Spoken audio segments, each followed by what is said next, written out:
Government ने education sector में किस तरह के प्रोग्राम्स स्टार्ट किए हैं अभी हाल फिलहाल में? देखिए, हमारी सरकार में जो एक तो जितने हमारे विद्यालय हैं उनमें कंप्यूटर शिक्षा का एक पूरा सेटअप है। दूसरा, जो हमारे बेसिक का जो इंफ्रास्ट्रक्चर है, हमारी सरकार मुख्य रूप से जो बेसिक में जो हमारे फाउंडेशन की बात है उसको मजबूत करने के लिए हमारा एक प्रोजेक्ट है और उसी के तहत हमने बच्चों को, क्योंकि सेंट्रल गवर्नमेंट की स्कीम्स हैं, उसके माध्यम से आपके सर्व शिक्षा अभियान के माध्यम से वहाँ पे बच्चों को कक्षा एक से लेके कक्षा 8 तक आपको फ्री ऑफ कॉस्ट एजुकेशन का है और मध्याह्न भोजन योजना है, आपके किताबें फ्री में मिलती हैं, ड्रेसेस का है। ये सब चीज़ें हमारी सरकार उस चीज़ को इम्प्लीमेंट कर रही है। अभी वर्तमान में जो हमारी सरकार ने निर्णय लिया है कि लड़कियों का जो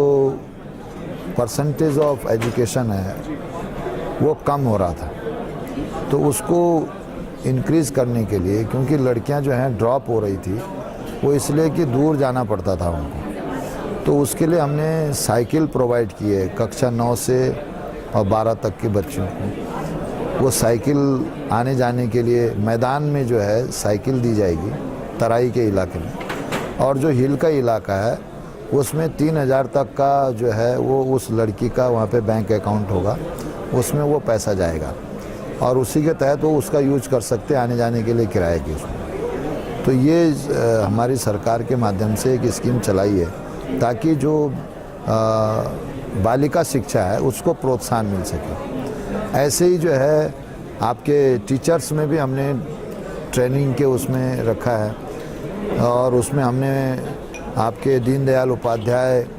और आपके हमारे जो स्टेट लेवल के जो पुरस्कार हैं उनको देने की बात की है, तो वो सब उनके माध्यम से भी हम देते हैं। बच्चों को जो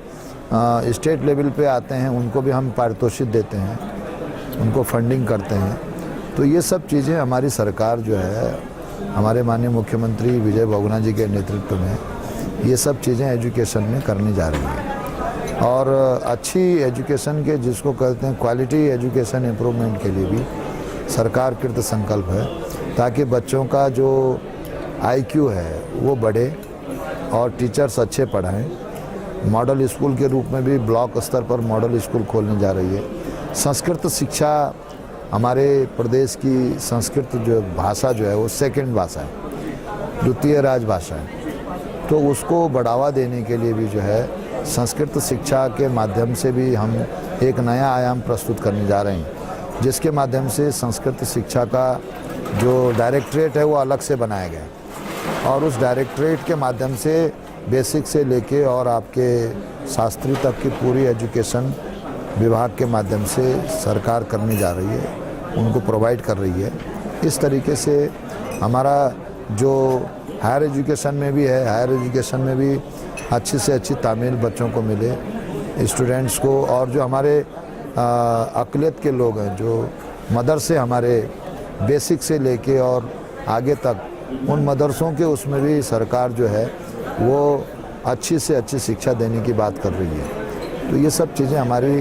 उत्तराखंड में, ये सब आजकल सरकार उन चीज़ों को कर रही है जो पहले स्टूडेंट्स को उतना अट्रैक्टिव नहीं कर पाते थे। अब सरकार के माध्यम से जो योजनाएं बनी हैं,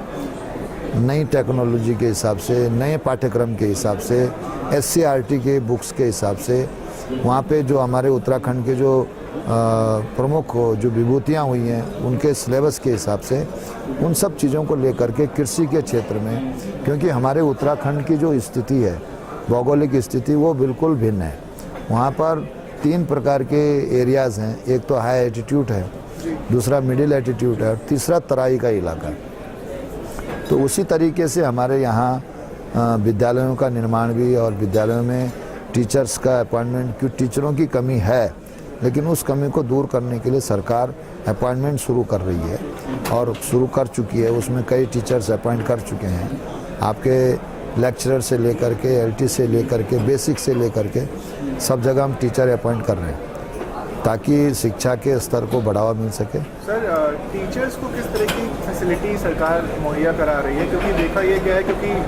Uttarakhand is a place about extreme condition, बहुत ज़्यादा ठंड पड़ जाती है, बर्फ़ गिर जाती है, तो वहाँ पे जो भी टीचर्स चाहे वो दूसरे स्टेट से वहाँ पे जाते हैं पढ़ाने के लिए, वो बहुत दिन तक एज अ टीचर कंटिन्यू नहीं कर पाते, क्योंकि वो ये कहते हैं कि उनको उस तरह की फैसिलिटीज़ नहीं मिलती जिस तरह की उनको बाकी स्टेट्स में मिलती है। नहीं, ऐसा नहीं है। हमारे यहाँ सर्दियों की छुट्टियां भी पड़ती हैं, जैसे नैनीताल है, मसूरी है, जो हाई एल्टीट्यूड के इलाके हैं, वहाँ पर सर्दियों की छुट्टियां पड़ती हैं, बच्चों के स्कूल बंद हो जाते हैं। और जो हमारे गवर्नमेंट स्कूल हैं वो तो चलते रहते हैं, उनमें भी सर्दियों की छुट्टियों के हिसाब से बात होती है। तो टीचर्स को जो सुविधाएँ हैं वो पूरी दी जाती हैं, उनको अच्छी सैलरी दी जा रही है, उनके अगर वो कहीं रहते हैं किराए पे तो उनको HR मिलता है, उस तरीके से दिया जाता है। और जो उनकी मूलभूत जो आवश्यकताएं, जो समस्याएं, उनका समाधान सरकार जो है अपने स्तर पर करती है, ताकि टीचर्स का अगर माइंड अगर फ्री है तो वो पढ़ाने में भी ध्यान देगा, और अगर उसका माइंड में ही वो खुद परेशान है तो फिर वो पढ़ाई में भी उतना ध्यान नहीं देगा, पढ़ाने में। तो इसलिए टीचर्स को तो सरकार की तरफ से बहुत सारी सुविधाएँ दी जा रही है। जो लेडीज़ टीचर हैं उनको मैटरनिटी लीव मिलती है, जेंट्स को भी मिलती है, उनके हिसाब से उनको सब छुट्टियां प्रोवाइड की जाती हैं। लेकिन जो हाई एल्टीट्यूड के इलाके हैं उनमें जब सर्दियां पड़ती हैं, बर्फ़ पड़ती है, तो उन इलाकों में छुट्टियां हो जाती हैं और उसमें टीचर को रहने में या उसको वहाँ पे सर्वाइव करने में कोई दिक्कत नहीं है। सर कई सालों में ये देखा गया है कि उत्तराखंड से ज़्यादातर स्टूडेंट्स तराई की तरफ मूव करते हैं अपने हायर एजुकेशन के लिए, क्योंकि ये हायर एजुकेशन परस्यू करने के बाद मेन मोटिव यही होता है कि एक अच्छी जॉब मिल जाए, और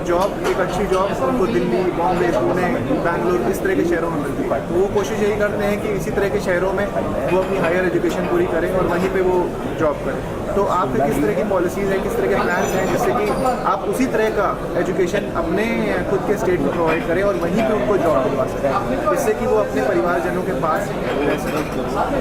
नहीं, देखिए, वैसे तो जो हायर एजुकेशन का जो दायरा है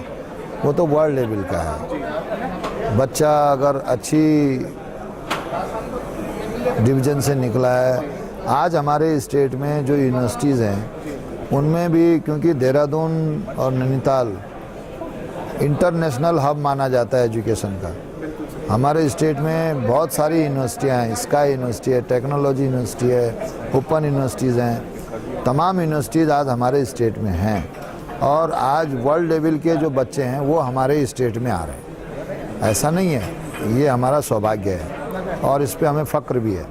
कि नैनीताल और देहरादून जैसे शहरों में वर्ल्ड लेवल के एजुकेशन इंस्टीट्यूट हैं और आज वर्ल्ड लेवल के स्टूडेंट वहाँ पे आ रहे हैं, मसूरी में रहते हैं।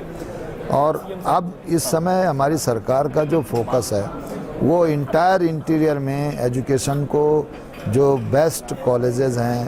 यूनिवर्सिटीज़ हैं, उनको डेवलप करने का है, उनके ब्रांचेस को डेवलप करने का। तो ये एक प्रक्रिया चल रही है जिसके माध्यम से आज हमारे स्टेट में विभिन्न प्रांतों के बच्चे पढ़ाई करने आ रहे हैं। तो जो बच्चों को रोज़गार मुहैया कराने की बात है, तो जो जिस सेक्शन में अपना पढ़ाई करेगा उसी सेक्शन में आगे जाएगा। और हमारे प्रदेश में एजुकेशनली हब होने के नाते वहाँ पर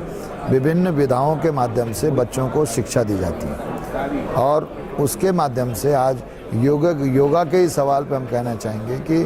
पूरे वर्ल्ड लेवल में जो योगा का एक प्रचार प्रसार है, उसके माध्यम से हम ये चाहते हैं कि हमारा स्टेट जो है योगा के क्षेत्र में, आपके जड़ी बूटी उत्पादन के क्षेत्र में जो हमारी लेटेस्ट टेक्नोलॉजी और एजुकेशन है उसको हम लोग प्रोवाइड कर रहे हैं, और उससे पढ़ा हुआ बच्चा जो है वो आज अच्छी जगहों पे है।